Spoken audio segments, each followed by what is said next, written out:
All right, I've seen so much of this up there that I decided to put a quick video together just to shed some light into the topic.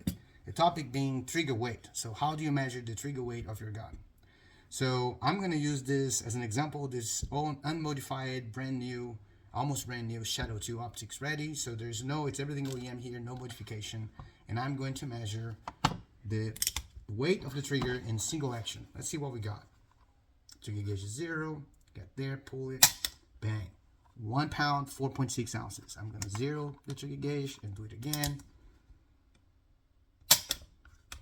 Even less this time. 1 pound, 2.8 ounces. So almost 1 pound flat. That's quite impressive for a OEM unmodified trigger, even on a Shadow 2, which is a fantastic gun. So what's happening here is I'm measuring the wrong way. I'm pulling this trigger gauge too quick against the trigger, which is cutting a lot of the weight, the real weight of the trigger.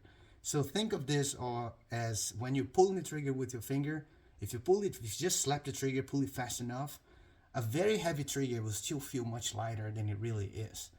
If you want to compare, like you want to pull that trigger slowly with your finger until you feel the trigger wall and you keep pulling until the trigger breaks, that's going to feel much heavier. So that's why, but that's the real weight of the trigger, and that's what you have to do when you're measuring with the gauge. So if I go back there and I measure the proper way, here's 0. Let's see what it reads now. I would expect anything between 2.5 and 3 pounds as opposed to almost, a pound flat. Let's see what it shows now.